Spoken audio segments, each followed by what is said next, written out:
ప్రముఖ నటుడు కోట శ్రీనివాసరావు కన్నుమూశారు. కొన్నాళ్లుగా అనారోగ్యంతో బాధపడుతున్న కోట శ్రీనివాసరావు తెల్లవారుజామున తుది శ్వాస విడిచారు.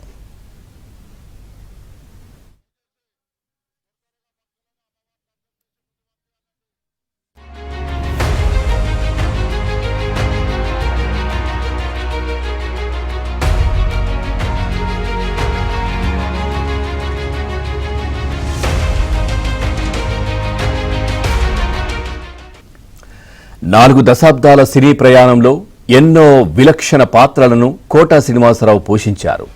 750కి పైగా చిత్రాల్లో కోట శ్రీనివాసరావు నటించారు. తమిళం, హిందీ, కన్నడ, మలయాళం సినిమాల్లోనూ ఆయన నటించారు. 1942 జూలై 10న కృష్ణా జిల్లా కంకిపాడులో కోట శ్రీనివాసరావు జన్మించారు. 1978లో ప్రాణం ఖరీదు సినిమాతో అరంగేట్రం చేశారు. ప్రతి ఘటన సినిమాతో విలన్గా మంచి గుర్తింపు లభించింది. 1999లో విజయవాడ ఈస్ట్ ఎమ్మెల్యేగా కోట ఎన్నికయ్యారు. 2015లో పద్మశ్రీ అవార్డు అందుకున్నారు. కోట శ్రీనివాసరావు 9 నంది అవార్డులు, సైమా అవార్డు అందుకున్నారు.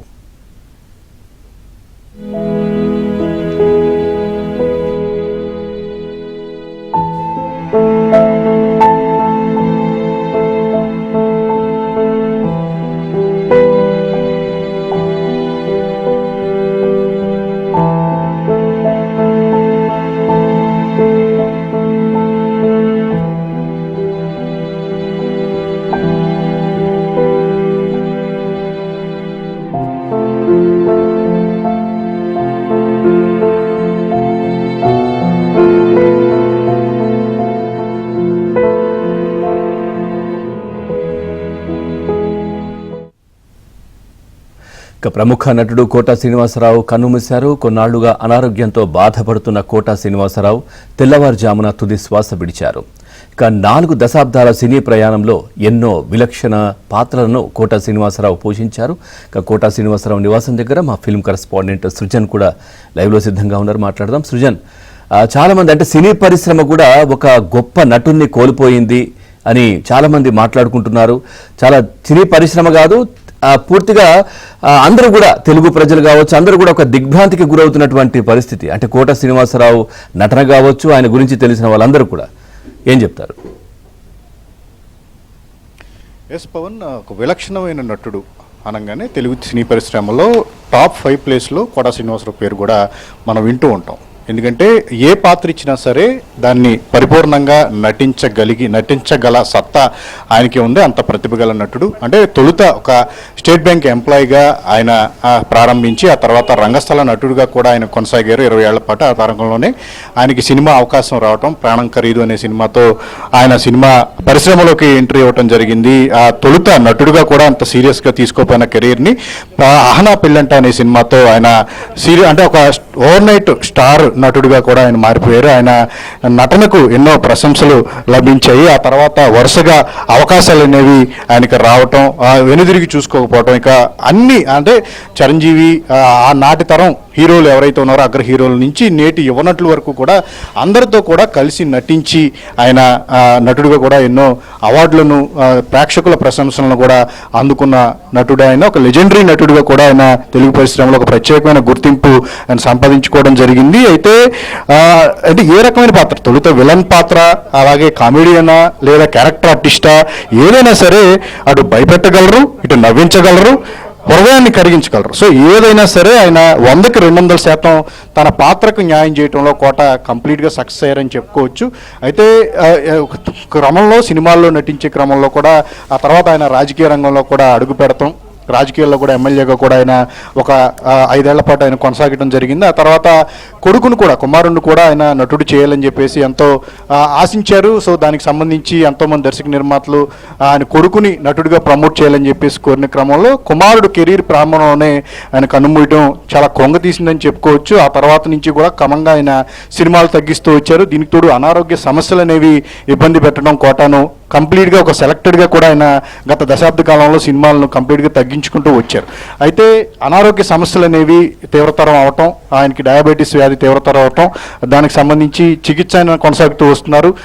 గత కొన్ని రోజులుగా కూడా చాలామంది పరిశ్రమకు సంబంధించిన నటీనటులు సన్నిహితులు ఆయన్ని ఈ నివాసం వద్దకు వచ్చి ఆయన్ని చూడటం, సో ఆయన మళ్ళీ కోలుకోవాలని చెప్పేసి ఆకాంక్షించారు. బట్ 2 రోజుల క్రితం కూడా చూసుకుంటే జూలై 10వ తారీఖు ఆయన జన్మదినోత్సవం, కుటుంబ సభ్యులందరి సమక్షంలో కూడా ఆయన జన్మదినోత్సవాన్ని జరుపుకున్నారు. అయితే 2 రోజుల వ్యవధిలోనే ఆయన ఈ రకంగా తుదిశ్వాస విడవటం అనేది తెలుగు పరిశ్రమని, ఆయన సన్నిహితులను, కుటుంబ సభ్యులను కూడా తీవ్ర దిగ్భ్రాంతికి గురి చేసింది. ప్రస్తుతం కోటా నివాసం వద్ద ఉన్నాము. నటులు తనికెళ్ల భరణి అలాగే శివాజీ రాజా ఇప్పుడే కోటా పార్థివ దేహాన్ని సందర్శించడానికి ఆయన నివాసం వద్దకు రావడం జరిగింది. ఆయనతో సన్నిహితులు, చిత్ర పరిశ్రమలకు సంబంధించి హీరోల నుంచి చాలామంది అప్పటి చిరంజీవి, బాలకృష్ణ అగ్ర హీరోలు ఎవరైతే ఉన్నారో వాటి నుంచి కూడా ఇప్పుడు యువనటులు కొత్తగా వస్తున్న అప్కమింగ్ హీరోలు అందరితో కూడా కోట వర్క్ చేసిన విధానం, సో అందరిని కూడా ఎంకరేజ్ చేస్తూ కూడా యువనటులను ఎంకరేజ్ చేస్తూ తోటి నటులంతా కూడా మంచి ప్రత్యేకమైన గుర్తింపును ఆయన సాధించుకున్నారు. తెలుగు పరిశ్రమలో కమెడియన్స్ కానీ క్యారెక్టర్ ఆర్టిస్ట్ కానీ చాలామంది ఉన్నారు. సో అలాంటి ప్రతిభగల నటులందరికీ కూడా మనం ఎంకరేజ్ చేయాల్సిన అవసరం ఉందనే విషయాన్ని కోట పదే పదే ప్రస్తావిస్తూ వచ్చారు. ఎందుకంటే తెలుగు సినిమాల్లో గత 2 దశాబ్దాల కాలంలో చూసుకుంటే కనుక పరభాషా నటులు ఎక్కువ మంది బాంబే నుంచి కానీ చెన్నై నుంచి కానీ చాలామంది నటీనటులు ఇక్కడికి రావడం జరిగింది. సో వాళ్ళందరూ కూడా ఎక్కువగా సినిమాలు చేస్తూ ఉన్న క్రమంలో కోట ఇదే విషయాన్ని ఆయన ఎక్కువగా ప్రస్తావిస్తూ వచ్చారు. మన దగ్గర ఎంతో ప్రతిభగల నటులు ఉన్నారు, రంగస్థల నటులు ఉన్నారు, అద్భుతంగా నటించే వాళ్ళు ఉన్నారు.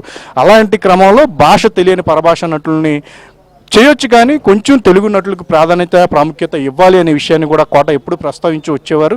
ఆయన పరభాషా చిత్రాల్లో నటించినప్పటికీ కూడా ఒక అగ్రశ్రేణి నటుడుగా కూడా, ఎందుకంటే తెలుగు సినిమాల వరకు తెలుగు నటులకి పరభాషా చిత్రాలు వచ్చేప్పటికీ వాళ్ళ భాషకు సంబంధించిన నటులకి ఎక్కువ ప్రిఫరెన్స్ ఇస్తూ వచ్చారు. బట్ కోట టాలెంట్ చూసిన తరువాత గణేష్ అనే సినిమాలో ఆయన చేసిన నటన నంది అవార్డు, పలు అవార్డులతో పాటు పరభాషా చిత్రాల్లో కోట నటించేందుకు కూడా ఎక్కువగా ఆయన్ని అవకాశం ఇచ్చేందుకు, ఆయన్ని తమ సినిమాల్లో వాడుకునేందుకు కూడా చాలామంది పరభాష దర్శకులు ఎక్కువగా ప్రాముఖ్యతనిచ్చి వచ్చారు అప్పట్లో. సో ఆ క్రమంలో అంతా భారతీయ చలనచిత్ర పరిశ్రమలో ఒక అగ్రశ్రేణి క్యారెక్టర్ ఆర్టిస్ట్గా కానీ నటుడిగా కానీ తన టాలెంట్ను చూపి 100కి 200% న్యాయం చేస్తూ ఎంతో తనకంటే ఒక ప్రత్యేకమైన గుర్తింపును సాధించుకుంటూ వచ్చారు. అయితే ఇప్పుడు చూసుకుంటే కనుక 750కి పైగా చిత్రాల్లో ఆయన అనేక రకమైన క్యారెక్టర్లు అన్నీ కూడా చేస్తూ వచ్చి ఎంతోమంది యువనటులకు కూడా ఆయన దీనికి సంబంధించి ఒక స్ఫూర్తిని నింపే ప్రయత్నం అయితే కూడా కోట పాత్రలు చూస్తే మనకు అర్థమవుతూ ఉంటుంది. ప్రత్యేకంగా కోట శ్రీనివాసరావు కోసమే కొన్ని పాత్రలు సిద్ధమయ్యాయి. కొంతమంది దర్శకులు రాయటం అనేది మనకు కొన్ని సినిమాల వరకు కూడా చూస్తాం జరిగింది. ఒక నెగిటివ్ పాత్ర అయినా సరే ఆయన భయపెట్టేవారు, అంతలా భయపెట్టేవారు. ఒక కమెడియన్గా కూడా కామెడీ పాత్రలు పోషించి నవ్వించడంలో కూడా అంతే రకమైన టాలెంట్ అనేది కోట దగ్గర నుంచి మనం చూడొచ్చు. సో ఈ రకంగా ఒక విలక్షణమైన నటులు అనేది మనకి దగ్గర అరుదు. సో తెలుగు చిత్ర పరిశ్రమలోని ఈ రకమైన విలక్షణ నటులకు ఎక్కువగా మనం చూస్తూ వచ్చాం. సో అలాంటి నటుల్లో టాప్ 5లో కోట